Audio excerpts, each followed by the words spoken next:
अस्सलाम students, welcome to campus dot PK. कैसे हैं आप लोग? ठीक हैं, खैरियत से होंगे। मुझे पता है, मेरा ही इंतज़ार कर रहे होते हैं आप लोग इस टाइम। और मैं जो है देखें आप लोगों के सामने हाजिर हो चुका हूँ इंशाल्लाह। तो आज हम चैप्टर नंबर 7 शुरू हुआ ना हमारा, गैसियस एक्सचेंज, ख़त्म शरीफ कर देंगे ताकि जो आप लोगों का आज एफएलपी है उसकी आप तैयारी कर सकें मैक्सिमम, और अच्छे तरीके से आप उसकी जो है ना तैयारी करके उसको अटैम्प्ट कर सकें। तो मेरे बच्चों, मुझे याद है कि बायो एनर्जेटिक्स का टेस्ट आप लोग जो है ना 2 हिस्सों में देना चाह रहे थे, लेकिन मैंने कहा था कि हम लेंगे पूरा, लेकिन 2 दफ़ा पूरे चैप्टर का टेस्ट लेंगे। तो एक दफ़ा हम उसका टेस्ट ले चुके हैं टेस्ट के अंदर, जो नॉर्मल यूनिट का टेस्ट था, और एक मरतबा आप इसको रिपीट करेंगे एफएलपी के अंदर आज। तो अच्छी तरह तैयारी करके आइएगा। आज थोड़े से घुमाओ फिराओ एमसीक्यूज भी होंगे उसमें, सो ध्यान से आप लोगों ने देखकर उसको सॉल्व करना है। Sir, transport of carbon dioxide जल्दी जल्दी में पढ़ा गए थे आप, ठीक है जी। उसको दोबारा एक्सप्लेन कर लेते हैं, क्या ख्याल है, कर लें या ना करें? ट्रांसपोर्ट ऑफ कार्बन डाइऑक्साइड दोबारा करना है या नहीं करना? हाँ जी, कर लें। सो आज की अनाउंसमेंट्स 2 हैं। आप लोगों का जो एफएलपी होगा उसके अंदर जो आपका यूनिट आएगा वो बायो एनर्जेटिक्स ही आएगा, ओके। उसके बाद आपका जो सेकंड आपकी अनाउंसमेंट है कि जो आपकी टाइमिंग है, सिर्फ टाइमिंग आज की timing today is 8 p.m. Okay, this time check is brought to you by Asif Abir, okay. Thank you sir ji timing के लिए। Oh very good and welcome. Finally मैंने अभी नमाज में दुआ मांगी है, क्या बात है, आपकी दुआ कबूल हो गई। अच्छा जी, चलें ये क्या आ रहे हैं जी, ठीक है। आप अच्छे से प्रिपेयर होगा टेस्ट इंशाल्लाह, पहले भी अच्छे से होना चाहिए था। इतना अगर मैंने आपको एटीपी खर्च करके पढ़ाए हैं तो सारा मेरे लिए भी मांग लें। अच्छा जी, मांग लें जी, आपके लिए भी सारा मांग लें, ठीक है जी। ग्रेट हो गया। सिर्फ आज क्या है ये, और याद रखें एक चीज, याद रखें एक चीज, याद रखें एक चीज, याद रखें। वो चीज क्या है, चले रहने दें, ठीक है। चलें, आज हमने पढ़ना है, क्या पढ़ना है आज हमने? खुशी की वजह मुझे भी बता दें, ठीक है जी।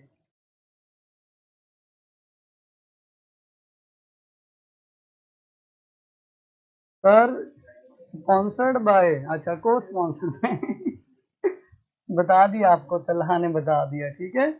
सर जी, सर फुल प्रिपेयर है पहले भी। अच्छा जी, अगर आपको फुल प्रिपेयर है तो आपको वर्कशीट क्या करनी है?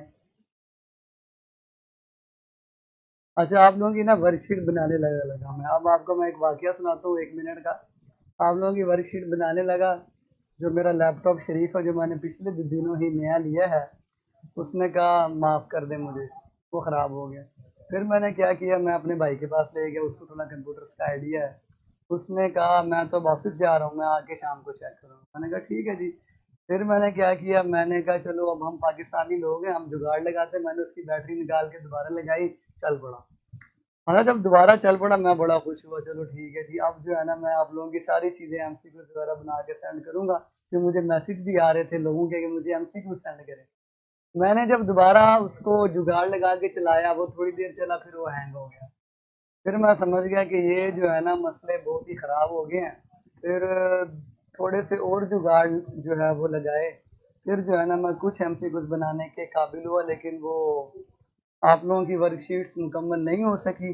तो मैंने सोचा कि आप लोगों को थोड़ा सा बता दें ताकि आप लोग परेशान ना हो कि आप लोगों की वर्कशीट क्यों नहीं बनी। इंशाल्लाह लैपटॉप जल्द ही ठीक हो जाएगा, तो मैं आप लोगों की वो बना के दोबारा अपलोड कर दूंगा, ठीक है। तो परेशान बिल्कुल नहीं होना, परेशान बिल्कुल नहीं होना, ठीक है, ठीक है।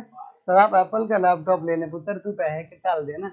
एप्पल का लैपटॉप बहुत महंगा होता है, आपको पता है, इतने पैसे नहीं होते हर बंदे के पास, ठीक है। चलें, फिर सारे घर की वायरिंग शॉर्ट हो गई नहीं नहीं, ऐसे काम मैंने नहीं किया।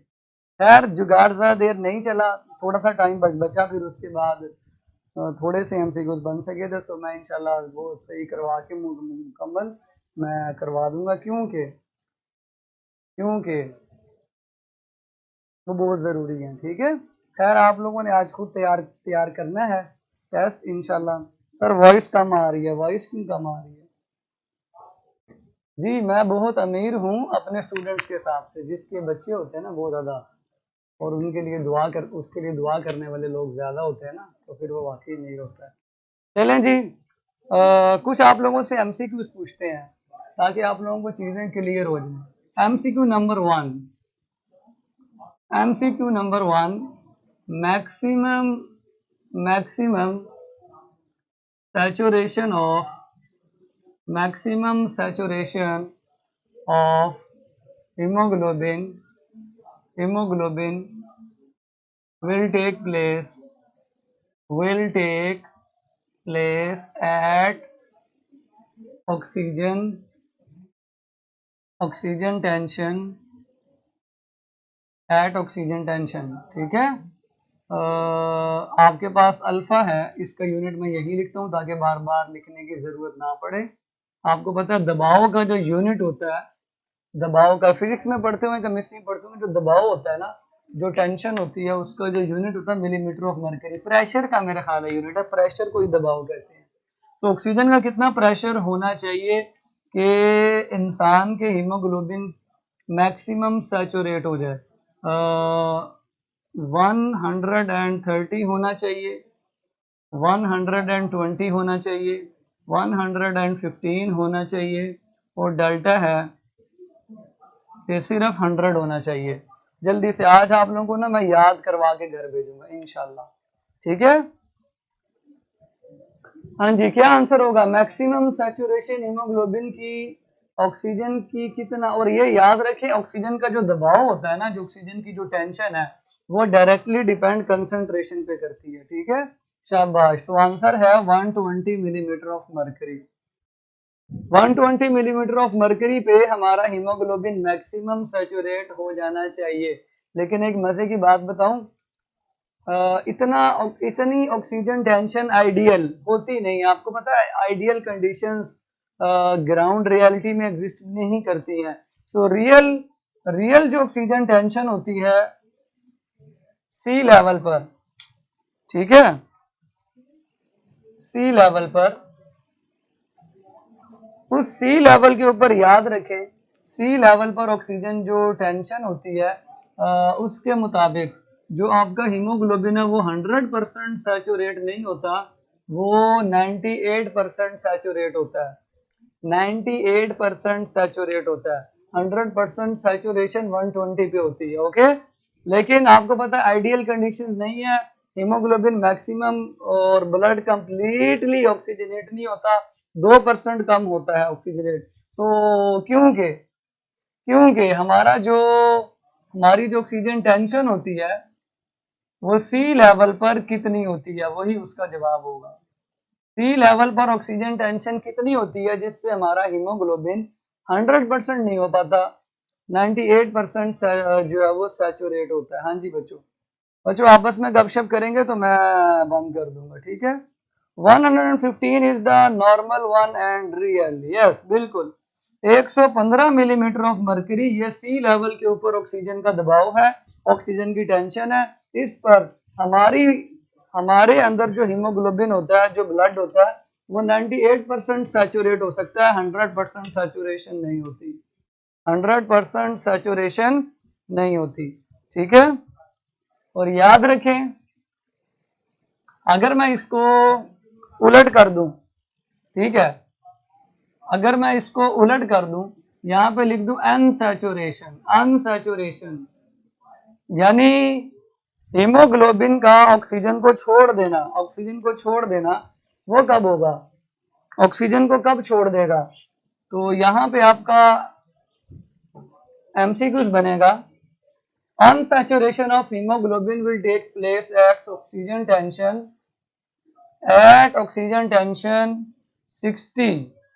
60 लेस देन 60 कह लें, 65 कह लें, एट कौन सा लेवल? ठीक है, एट ऑक्सीजन टेंशन इन आ जाएगा। ठीक है, इन आपके पास आएगा। सबसे पहला आंसर आपके पास अल्व्यूलाई, अल्व्यूलाई आपके पास बीटा है, लंग्स, चार्ली है, मसल्स और डेल्टा है, all of these.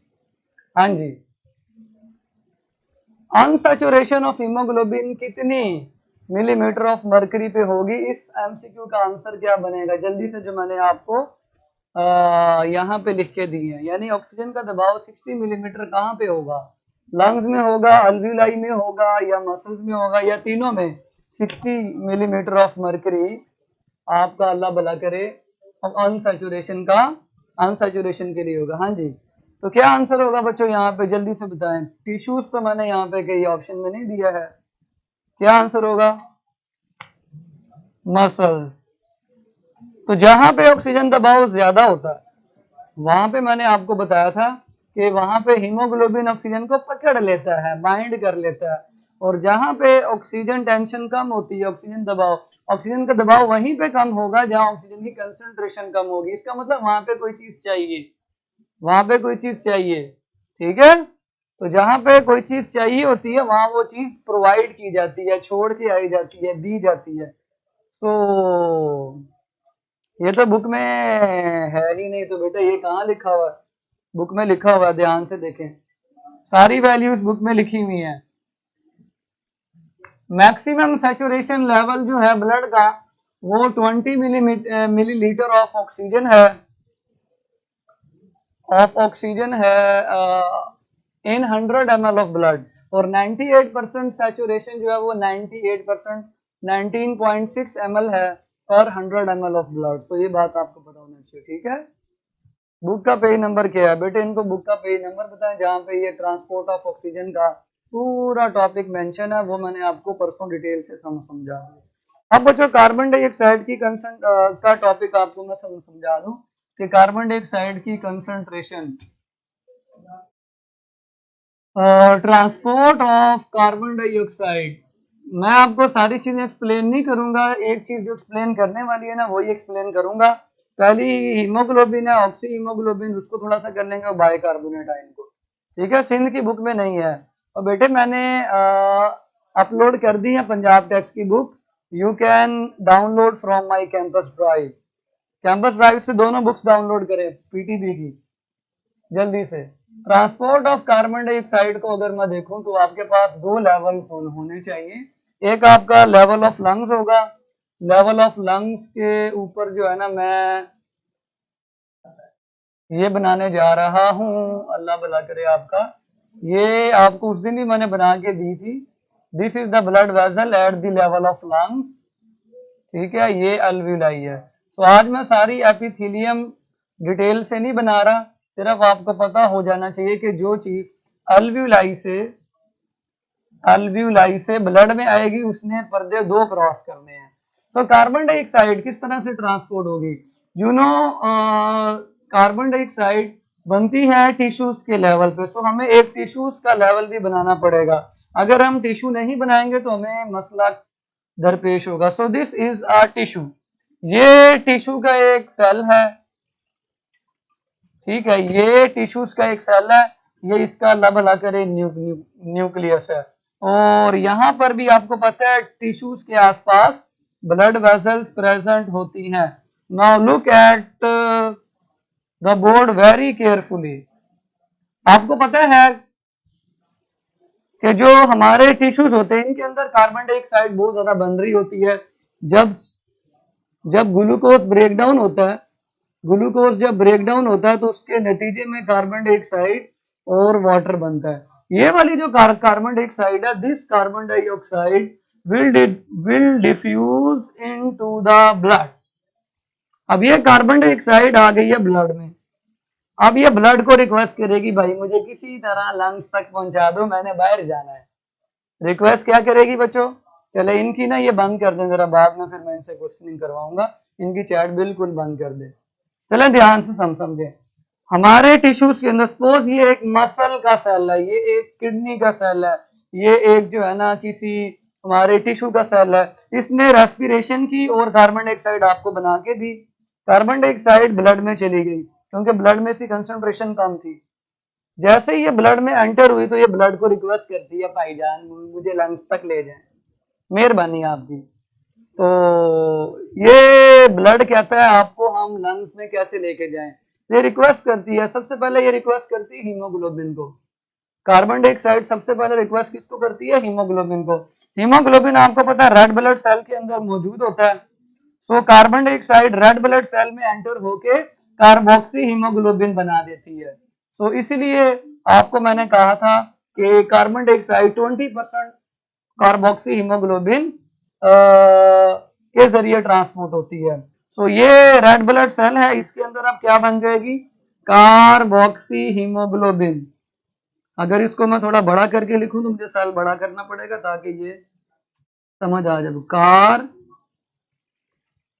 Carboxy haemoglobin, carboxy haemoglobin जब रेड ब्लड सेल के अंदर बन जाएगा तो आपने देखना है कि ये कौन से लेवल पर बना है, टिश्यूज लेवल पर बना है।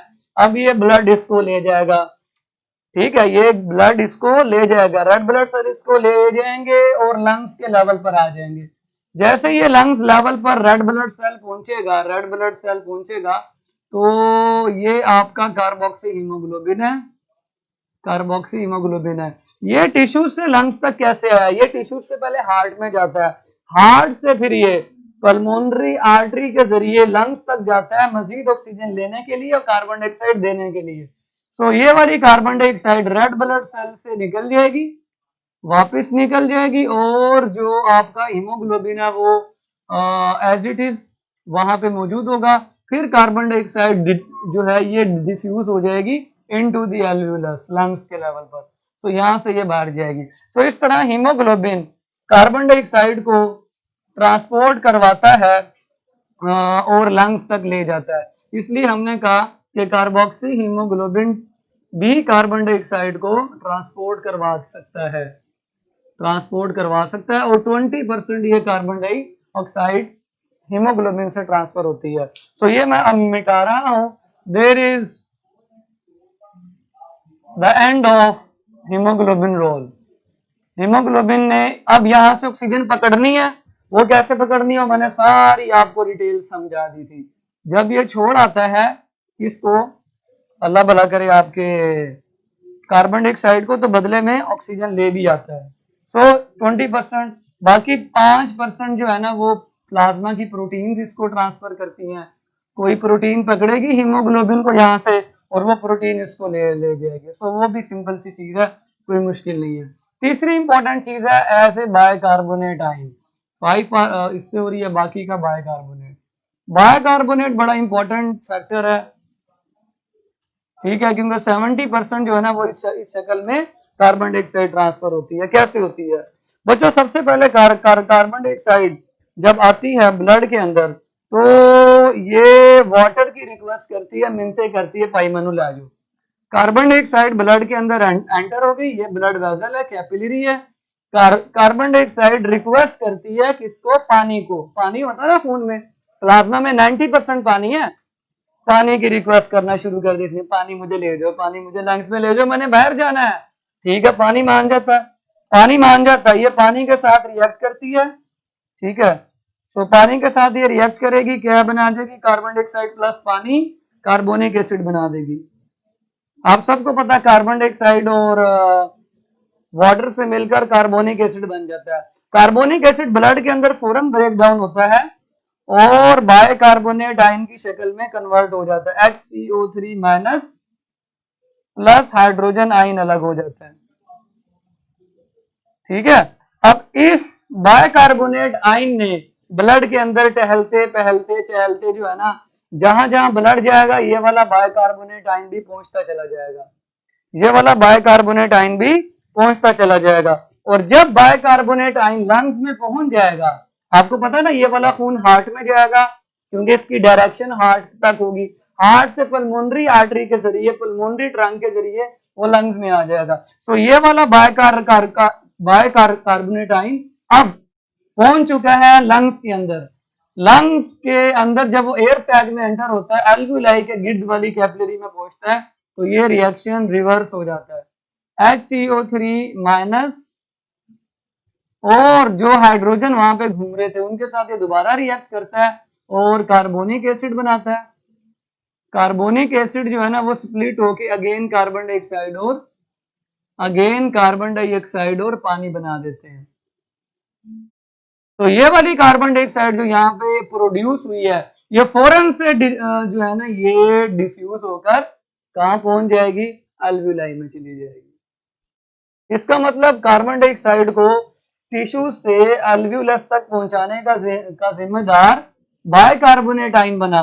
जो कार्बन डाइऑक्साइड पहले सेल के अंदर बनी थी वो कार्बन डाइऑक्साइड इस वक्त बाइकार्बोनेट की शक्ल में जा रही है। इसका हिस्सा ये देखें, ये रही एक कार्बन और 2 ऑक्सीजन इसके अंदर मौजूद है।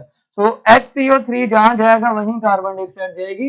लंग्स में ये रिएक्शन रिवर्स हो जाएगा और ये एंटर हो जाएगी इनटू दी अल्वियोलस और यहां से फिर उसकी जो जर्नी है वो आउट ऑफ द बॉडी, वो आपको पता है एक्सहेलेशन स्टार्ट हो जाएगी।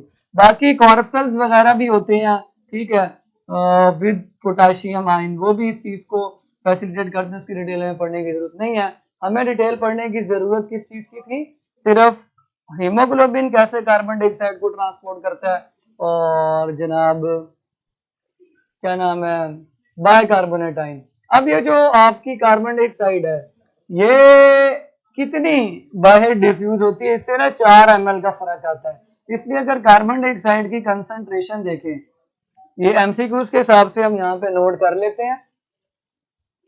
MCQs, carbon dioxide concentration in arterial blood is, arterial blood में कार्बन डाइऑक्साइड की कंसंट्रेशन कितनी होती है। तो ये भी आप लोगों ने एमसीक्यूज के तौर पर याद करना है। और वेन्स के अंदर कार्बन डाइऑक्साइड की कंसंट्रेशन कितनी होती है, तो आपके पास आंसर है 50 मिलीलीटर पर 100 ml ऑफ ब्लड, ये आर्ट्रियल है। बाकी आप अगर बीटा ऑप्शन लिखें तो वो वेनस की आ जाएगी, ठीक है, यहाँ पे अल्फा था। अगर यहाँ वेन के ब्लड की कार्बन डाइऑक्साइड आपको बताई जाए तो 54 ml पर 100 ml ऑफ ब्लड है। क्यों? क्योंकि जिन वेसल से ब्लड ने वापस जाना है कार्बन डाइऑक्साइड को लेके वो वेसल वेन कहलाती है, और जिससे आना है जिसमें कार्बन डाइऑक्साइड कम होगी, जिसमें ऑक्सीजन ज्यादा होगी, वो वाली ब्लड आर्टरी कहलाती है। इसलिए आर्टरी में कार्बन डाइऑक्साइड कम है और वेन में ज्यादा है। बाकी चार्ली आप जो मर्जी जो है वो बना लें, ठीक है। तो ये 2 आपको एमसीक्यूज पता होने चाहिए पूरे यूनिट के साथ। 50 ml कार्बन डाइऑक्साइड पर 100 ml ऑफ ब्लड, ये ऑक्सीजन की कंसंट्रेशन नहीं है कार्बन डाइऑक्साइड की। इसका मतलब कार्बन डाइऑक्साइड प्रेजेंट है, लेकिन ये 4 ml का फर्क जो है ना बस ये एक्सचेंज हो रही है। तो देयर इज अनदर एमसीक्यूज के कितनी कार्बन डाइऑक्साइड का डिफरेंस आता है आफ्टर इनहेलेशन एंड एक्सहेलेशन, या बिटवीन आर्टरी एंड वेनस, दोनों की एक ही मतलब है, क्योंकि ब्लड ने वापस लंग से हार्ट में जाना और हार्ट से फिर आर्टरी के जरिए ऑक्सीजनेटेड ब्लड पूरी बॉडी में डिस्ट्रीब्यूट होता है। और यहाँ पे एक फर्क भी आपने पढ़ा कि लंग्स वाली जो आर्टरी है सिर्फ उसके अंदर डीऑक्सीजनेट है, क्योंकि वो लंग से ब्लड लेने जा रही होती है। ये बातें इंशाल्लाह फिर कभी करेंगे सर्कुलेटरी सिस्टम में, लेकिन एमसीक्यूज आपको मैंने बता दिए। आर्टरी में ये कंसंट्रेशन, वेनस में ये है, तो सर्कल चेंज कर लें, अभी तक चेंज नहीं किया। ये वेन में है और इतना फर्क आ रहा है between artery and when and between inhalation and exhalation, ठीक है, एंड बिटवीन ऑक्सीजनेटेड या डीऑक्सीजनेटेड ब्लड। चलें जी, इनके खोलें जरा, इनके कमेंट्स खोलें, इनसे क्वेश्चन पूछते हैं, बल्कि इनके क्वेश्चन का जवाब देते हैं, ठीक है। हाँ जी बच्चों, तमाम की तमाम चीजें आपने इस तरह से देखनी है at the level of lungs and at the level of tissues. Factors आपको मैंने बता दी। Everything is clear students related to transport of carbon dioxide, ठीक है। चलें जी, कितना डिफरेंस बता दिया बेटे, 4 ml का डिफरेंस है पर 100 ml ऑफ ब्लड। ये 4 ml पूरे ब्लड का नहीं है, 4 ml पर 100 ml डिफरेंस है, ठीक है। Any question from the transport of carbon dioxide? Then you can ask me. Hurry up students. अब मुझे एक बात बताएं, इस सारा टॉपिक पढ़ने के बाद जो मुझे और आपको बात समझ आई कि मेन रेस्पिरेटरी पिगमेंट कौन है। मेन रेस्पिरेटरी पिगमेंट का नाम बता दो बच्चों मेरे प्यारे अच्छे से। हाँ जी, सर बाइकार्बोनेट कहाँ जाएगा, बता तो दिया बेटे, आप क्या कर रहे हैं। सर सबकी चैट, अच्छा सबकी चैट क्यों नहीं हाइड होती। नहीं, आपको उस दिन भी दिखाया था, ये जरा मसला हायर मैनेजमेंट को दिखाएं, ठीक है। 3-4 बच्चे फिर भी कमेंट कर रहे होते हैं, उन्होंने ज्यादा पैसे तो नहीं दिए। Sir carbon dioxide removal through carbonate ion इसके लिए रिस्पॉन्सिबल वाटर है। यस, रिस्पॉन्सिबल इज वाटर, क्योंकि बाइकार्बोनेट तब तक नहीं बन सकता जब तक पानी नहीं आएगा। तो पानी की मिन्नतें की है उसने भाईजान मनु लाजू, भी तो बाइकार्बोनेट बना है, पानी होता है, और अगर पानी ब्लड में ना हो तो ब्लड ही ना हो। इसका मतलब सारा रोल ब्लड का ही है, हर चीज ब्लड में होती है जो ट्रांसपोर्ट कर रही है। सो अगर मेन रेस्पिरेटरी पिगमेंट हीमोग्लोबिन है तो मेन रेस्पिरेटरी फ्लूइड कौन होगा, ब्लड होगा, ठीक है। और ब्लड में आपको पता है हीमोग्लोबिन काम करता है, लेकिन मसल्स में जाके ना आपको पता है हीमोग्लोबिन नहीं जा सकता आगे, आगे जो है ना फिर अपना काम मायोग्लोबिन करता है। So here are the few differences between haemoglobin and myoglobin. Myo में, मायो का मतलब मायोनीज, ओहो मायोनीज नहीं होता। सर कर्सर का कमाल है, केड़ा कर्सर, कोई बात नहीं बेटे, गलत कमेंट नहीं किया, लेकिन वो हम चाह रहे हैं जरा बराबरी हो जाए। सर 20% कार्बन डाइऑक्साइड, वो कार्बोनी कार्बोक्सी हीमोग्लोबिन नहीं होगी क्या है, वो कार्बामिनो हीमोग्लोबिन, कार्बोक्सी हीमोग्लोबिन बेटे, कार्बोक्सी। चलें जी, here are the few differences, मैंने आपको बताया ब्लड जो ऑक्सीजन को ट्रांसपोर्ट कर रहा है वो मसल्स में नहीं जा पाएगा, ठीक है। इसकी मैं आपको मिसाल देता हूँ कि जो हमारे घर में बिरयानी पकती है, फिर बिरयानी पे आगे, बिरयानी में जो बोटियां होती है ना, बोटियां मसल्स होती हैं, क्या कभी बोटी के अंदर से खून निकलता है, नहीं निकलता, कभी नहीं निकलता, बोटी के अंदर खून नहीं होता, वो बोटी के बाहर होता है, ब्लड वेसल्स जहां से ब्रेक डाउन हो रही होती है वहां से खून निकल रहा होता है। लेकिन जब गोश्त साफ हो जाता है, जब हम गोश्त को बीच में से कट करते हैं ना तो कभी खून नहीं निकलता। अगर कैपिलरीज वगैरह मौजूद है तो वो अलग बात है, लेकिन मसल्स के अंदर कोई खून शामिल नहीं होता, बोटी के अंदर कोई खून शामिल नहीं होता। तो अगर बोटी के अंदर खून शामिल नहीं होता तो मसल के हर सेल को ऑक्सीजन कौन पहुंचाएगा, वहां तो फिर हीमोग्लोबिन नहीं ना पहुंच सकता, हीमोग्लोबिन नहीं पहुंच सकता तो फिर क्या होगा, फिर आगे जाके मायोग्लोबिन अपना काम शुरू करेगा। तो मायो जो काम हीमोग्लोबिन ब्लड में करे था वो काम मायोग्लोबिन मसल्स के अंदर करेगा। So it is active in blood and it is the active in, Allah भला करे आपका, मसल्स के अंदर एक्टिव होता है। उसके अलावा आपको बता दूं कि हीमोग्लोबिन की 4 चेन्स होती हैं, 4 चेन्स होती हैं, जो आपने 2 अल्फा चेन 2 बीटा चेन, और इसकी सिर्फ एक चेन होती है, इसकी सिर्फ एक चेन होती है। उसके अलावा जो हीमोग्लोबिन है इसकी इतनी ज्यादा कैपेसिटी जो है ना वो नहीं होती, एफिनिटी नहीं होती, ठीक है, हीमोग्लोबिन की एफिनिटी कम होती है, लेस एफिनिटी होती है ऑक्सीजन के साथ, लेस एफिनिटी विद ऑक्सीजन, यानी इसको ऑक्सीजन से कम प्यार है, और इसकी जो एफिनिटी होती है वो ऑक्सीजन के साथ ज्यादा होती है, अट्रैक्शन ज्यादा होती है, affinity with carbon sorry oxygen. लेकिन एक बात बताएं, हीमोग्लोबिन ज्यादा ऑक्सीजन को ट्रांसपोर्ट करेगा या मायोग्लोबिन। हाँ जी, एक एमसीक्यू आपका, वैसे ही मैं आपसे पूछता हूँ बच्चों, मुझे ये बताओ कि ऑक्सीजन को हीमोग्लोबिन ज्यादा ट्रांसपोर्ट करेगा, कौन ज्यादा ट्रांसपोर्ट करेगा। हाँ जी, हीमोग्लोबिन या मायोग्लोबिन। सर ये नाइंसाफी, आप बिरयानी की मिसाल देते हैं पुलाव की, नहीं नहीं बेटे मुझे बिरयानी पसंद है, मैंने कल भी बिरयानी खाई है। हाँ जी, ज्यादा ऑक्सीजन की ट्रांसपोर्ट कौन करेगा। हाँ जी, हु विल, ना ना ना ना ना, गलत, कौन करेगा ज्यादा, मायोग्लोबिन या हीमोग्लोबिन। सर पहले इतने प्यार करने वाले मायोग्लोबिन को ब्लड में क्यों नहीं रखा, ये तो गलत बात।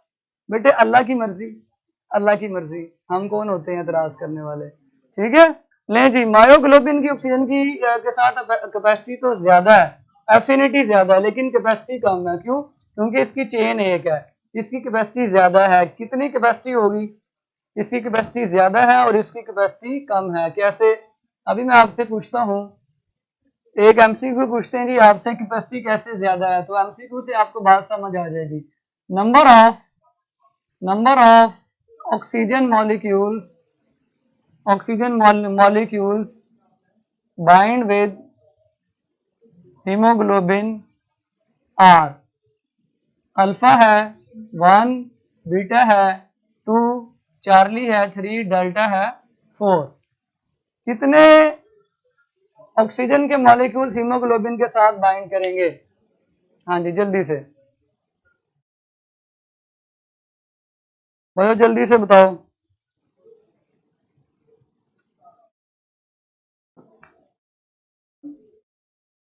हाँ जी, शाबाश, आंसर है 4। क्यों 4 है? क्योंकि उसमें चेन्स 4 है। हर चेन के साथ एक ऑक्सीजन का मॉलिक्यूल बाइंड करेगा तो इसकी कैपेसिटी जो है ना वो ज्यादा हो जाएगी। मायोग्लोबिन अगर यहाँ पे लिखा होता, मायोग्लोबिन लिखा होता तो आंसर 1 होता, क्योंकि उसकी चेन 1 है। एक चेन एक ऑक्सीजन के मॉलिक्यूल को बाइंड कर सकती है। दैट इज वाई कैपेसिटी के हिसाब से हीमोग्लोबिन ज्यादा है, एफिनिटी के हिसाब से, अट्रैक्शन के हिसाब से मायोग्लोबिन ज्यादा है। ठीक है, यानी myoglobin quickly binds with oxygen, but haemoglobin takes time. ठीक है, जैसे हम लोग कहते हैं ना यार कि अगर कोई नया नया रिश्ता बना तो कभी कभी रिश्ते के अंदर फौरन से जो है ना वो मोहब्बत पैदा हो जाती है। Some time it takes time. So myoglobin के अंदर ऑक्सीजन की एफिनिटी ज्यादा, वो दस्ती जो है ना जुड़ जाता है। हीमोग्लोबिन जरा टाइम लेता है। ठीक है, तो अगर मायोग्लोबिन होता तो 1 आंसर होता, हीमोग्लोबिन है तो 4 आंसर है।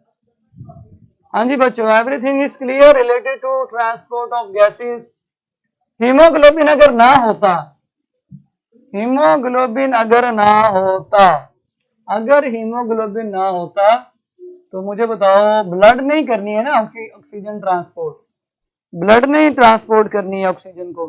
So oxygen carrying capacity, oxygen carrying capacity of blood will be decreased कितने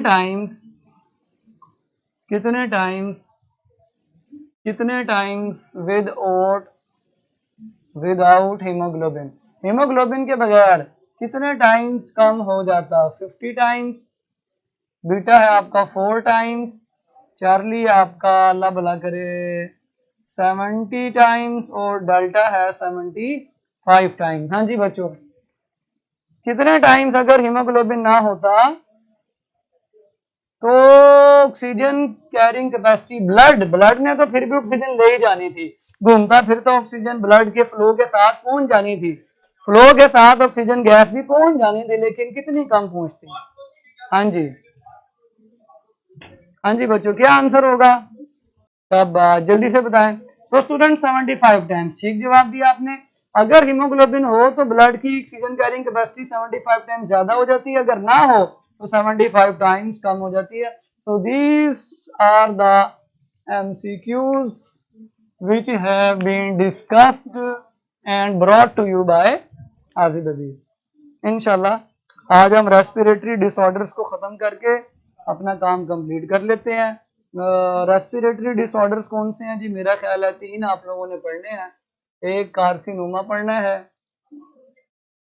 डिसऑर्डर्स, पहला डिसऑर्डर है कार्सिनोमा। कार्सिनोमा जो है ना, इसको हम लंग कैंसर भी कहते हैं, लंग कैंसर भी कहते हैं, फेफड़ों का कैंसर भी कहते हैं। ठीक है, 75 कैसे बेटे? ये बुक की लाइन है कि हीमोग्लोबिन ब्लड की ऑक्सीजन कैरिंग कैपेसिटी 75 गुना बढ़ा देता है। सो अगर ये ना होता तो फिर जाहिर सी बात है 75 गुना कम हो जाती। बुक की लाइन है, आप बुक में देख सकते हैं, इंशाल्लाह आपको पता चल जाएगा। बेटा कार्सिनोमा जो है ना, ये उस वक्त होता है जब लंग्स के अंदर मैलिग्नेंट ट्यूमर्स बन जाते हैं। मैं टेक्निकल जबान में आपको बता रहा हूँ, मैलिग्नेंट ट्यूमर पैदा हो जाते हैं कहाँ पे? लंग्स के अंदर। क्यों पैदा होते हैं? आपको पता है, अनकंट्रोल्ड सेल डिवीजन होती है।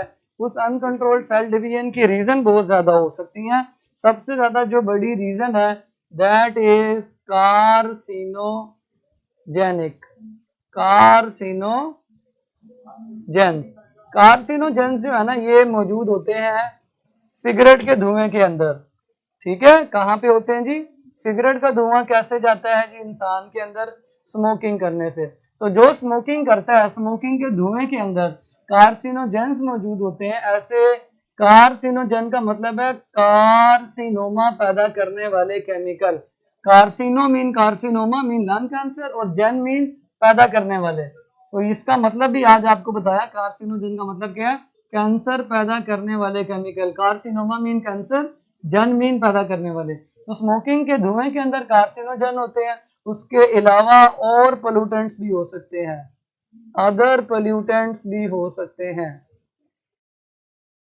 जो मुख्तलिफ रिसोर्सेज से बॉडी में एंटर हो जाते हैं। स्मोकिंग आपकी बुक के मुताबिक 90% कॉज करता है लंग कैंसर को। जब ये कार्सिनोजन अंदर जाते हैं तो ये म्यूटेशन कॉज करते हैं। बेसिकली कार्सिनोजन से अल्टीमेट जो नुकसान होता है, ठीक है, वो म्यूटेशन आ जाती है। जब म्यूटेशन आती हैं सेल के अंदर तो जो चेक पॉइंट्स होते हैं सेल को डिवाइड करने वाले, सेल की डिवीजन को कंट्रोल करने वाले, उन चेक पॉइंट्स में खराबी आ जाती है। जब उनमें खराबी आ जाए तो फिर सेल इतनी तेजी से डिवाइड करते हैं, स्पेशली उनके अंदर टीलोमरेज एंजाइम जो है ना वो ज्यादा एक्सप्रेस होता है और वो तेजी से उनको डिवाइड करवाता चला जाता है और जो बंदे का फेफड़ा है ना वो खराब हो जाता है। ठीक है, चैट हाँ जी करवा देते हैं। अभी टीचर असिस्टेंट कहीं गए हैं, जैसे ही आते हैं मैं इनकी चैट वाया करा देता हूँ। ठीक है जी, याद रखें मैलिग्नेंट ट्यूमर जो है ना वो लंग्स के अंदर भी और लंग से बाहर भी स्प्रेड होता है। इसकी जो स्प्रेड है, स्प्रेड ऑफ ट्यूमर, ये स्प्रेड होता है लंग्स के अंदर भी, with in lungs and outside the lungs. Outside the lungs ये जो ट्रांसफर होगा, इनकी चैट जरा हाइड कर दे। मेटास्टेसिस से होगा, मेटास्टेसिस से हो जाएगा। और लंग्स के अंदर ही जो है ना ये एक्सपैंड होगा। और याद रखें ये लंग्स के अंदर एक सेल से दूसरे दूसरे तीसरे पूरे फेफड़ों को भी ये डिस्टर्ब कर सकता है। So with in the lungs भी ये स्प्रेड हो सकता है एंड आउटसाइड द लंग्स भी ये स्प्रेड हो सकता है। इलाज हमने पढ़ लिया था। इलाज दो तरीके का है जी। इलाज, ट्रीटमेंट यानी कि इलाज ही मैंने लिख दिया। इलाज कहाँ पे लिखे हैं? यहाँ नीचे लिख देते हैं। इलाज दो तरह की थेरेपी है जी। थेरेपी एक कीमोथेरेपी और एक रेडियो। मेरा नहीं ख्याल कि इसको एक्सप्लेन करने की जरूरत है, वो सारा आपको पता है।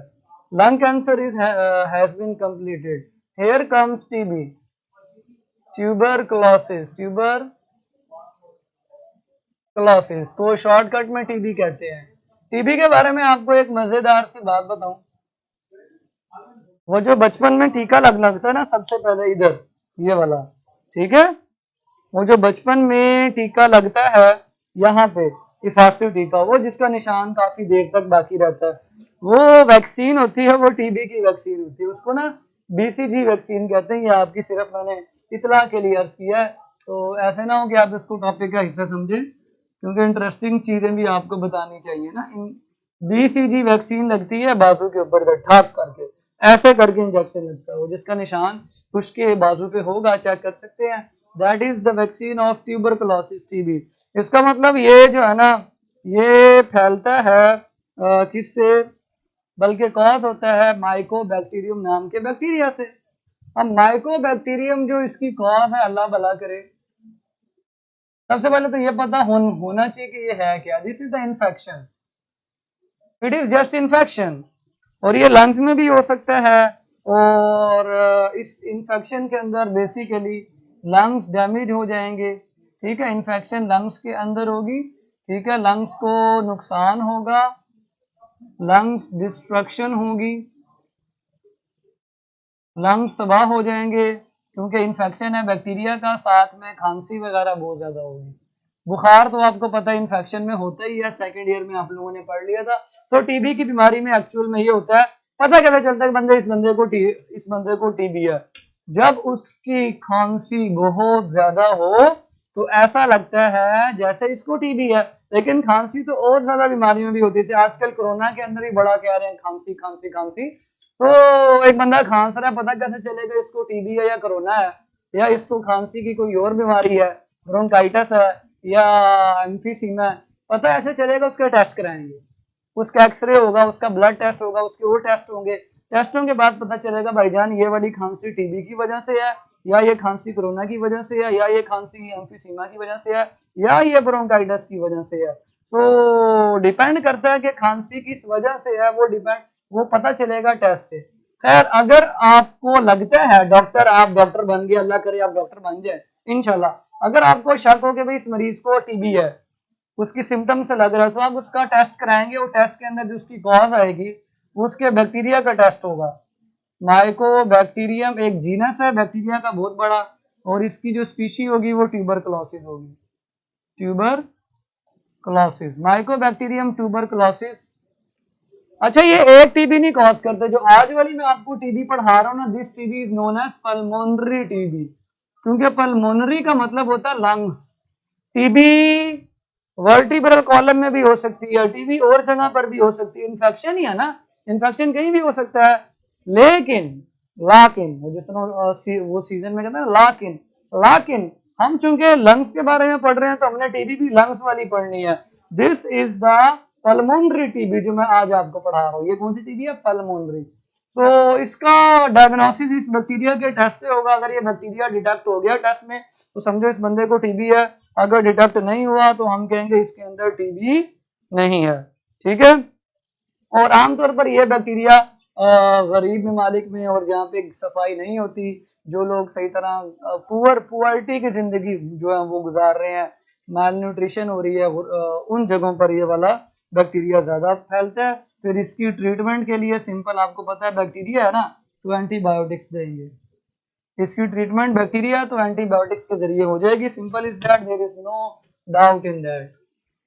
लें जी, अल्लाह भला करे। आपकी आखिरी बीमारी जो है ना वो कौन सी है?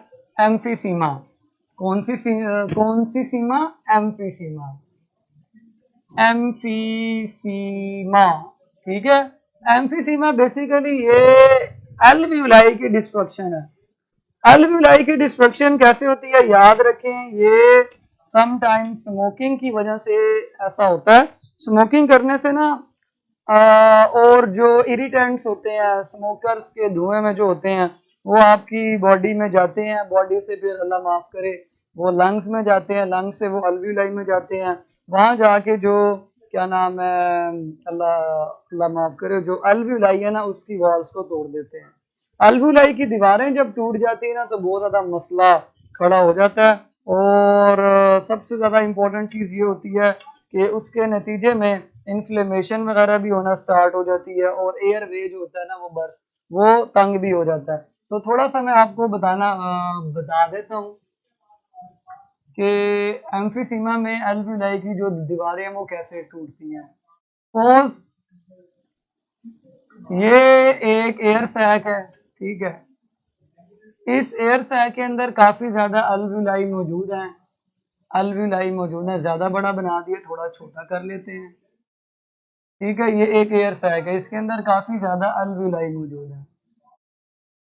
अल्वियोलाई जो है ना वो मौजूद है। होता क्या है, ध्यान से देखें। ठीक है, ये सारे आपके अल्वियोलाई एक एयर सैक का हिस्सा है। एक एयर सैक का हिस्सा है। ऊपर से मैंने बंद कर दिया। इसके अंदर आपको पता है सारी नालियां वगैरह, ब्लड वेसल, अल्वियोलर डक्ट्स वगैरह जाती हैं। अल्वियोलर डक्ट्स यहाँ पे आती है, ठीक है। फिर इनके जरिए ये पूरे अल्वियोलाई में हवा जाती है, एयर सैक है। जब एयर के अंदर इरिटेंट्स वगैरह होते हैं, केमिकल्स होते हैं बहुत खतरनाक किस्म के, वो अंदर जाके ना इनकी दीवारों को ब्रेक डाउन करना शुरू कर देते हैं। आपको पता है इनके गिर्द ब्लड वेसल है। ब्लड वेसल आपको मैं बना देता हूँ यहाँ पे, ये देखिए ये ब्लड वेसल है। जहाँ पे मैं डार्क कर रहा हूँ ना ये ब्लड वेसल है जो इनके गिर्द है, जो मैंने आपको सिखाई ब्लड वेसल्स हैं। ये सारी ब्लड वेसल है। मैं सारी नहीं ड्रॉ कर रहा, इतने से हिस्से पे मैंने ब्लड वेसल ड्रॉ करनी, ये जो डार्क पोर्शन है ना मेरा, ये ब्लड वेजल्स का है, ठीक है जी। इसके गिर्द ब्लड वेजल्स हैं, सबके गिर्द ब्लड वेजल्स होती हैं। अब होगा क्या, जब ये इरिटेंट अंदर जाएंगे, केमिकल अंदर जाएंगे खतरनाक किस्म के, ये अल्वियोलाई की दीवार को तोड़ देंगे।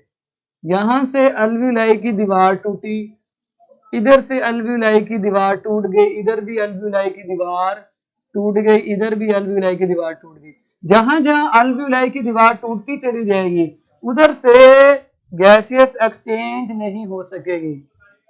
तो अल्वियोलाई का साइज तो बड़ा हो जाएगा, लेकिन जो सरफेसेस थी वो कम हो जाएंगी। जब अल्वियोलाई ब्रेकडाउन होंगे, ब्रेकडाउन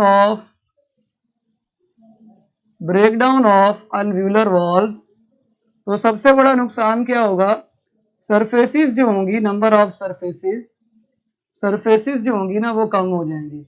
सरफेसेस कम होने से, क्योंकि हर दीवार एक सरफेस है, हर दीवार एक रेस्पिरेटरी सरफेस है, हर वॉल गैसेस एक्सचेंज कर रही है।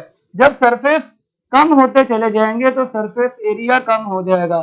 सरफेस एरिया कम होने के नतीजे में ब्लड की जो ऑक्सीजनेशन है वो कम हो पाएगी, गैसियस एक्सचेंज कम होगी, कम गैसेस एक्सचेंज होगी, और गैसेस एक्सचेंज कम होने से फिर बहुत ज्यादा वीकनेस हो जाएगी, और उसके उसके उसके अलावा और बहुत ज्यादा सिम्टम होंगी।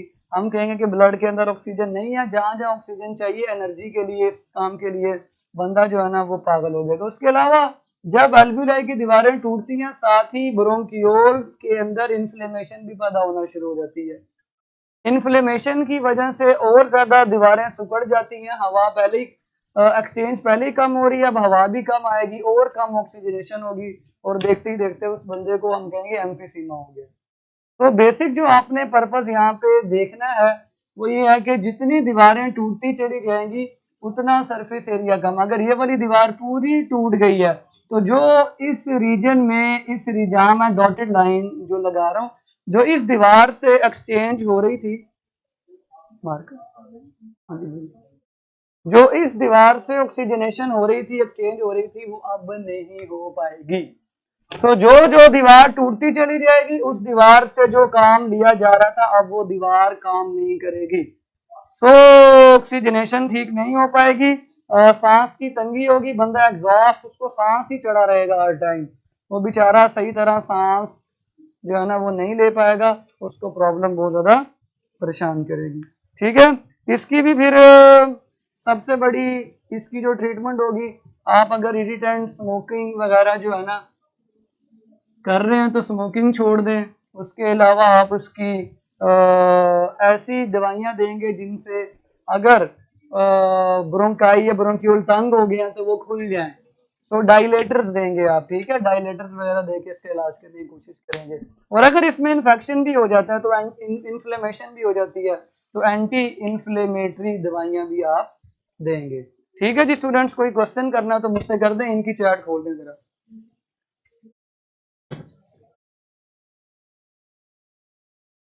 ठीक है, सो दीवारें टूट गई, अब वो तो जुड़ेंगी अपने आस्ता आस्ता ही, लेकिन जो दीवारें तंग हो गई हैं, जिनका एरिया अंदर से कम हो गया, वो खोली जा सकती हैं डायलेटर्स वगैरह देके। तो इस तरह हम इसको जो है ना ठीक वगैरह कर सकते हैं। ठीक है, कोई क्वेश्चन हो तो मुझसे कर सकते हैं, नहीं तो फिर इसको एंड करते हैं।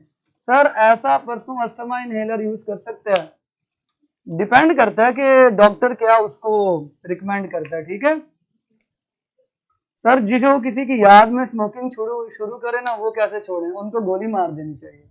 ठीक है, मेरा ख्याल है अब हमारा ये चैप्टर खत्म हो चुका हुआ। इंशाल्लाह मैं उम्मीद करूंगा आज शाम का टेस्ट आपका बेहतरीन से बेहतरीन होगा, और हम मिलेंगे कल नेक्स्ट चैप्टर के साथ, नेक्स्ट टॉपिक के साथ। कल तक के लिए इजाजत दें, अल्लाह हाफिज।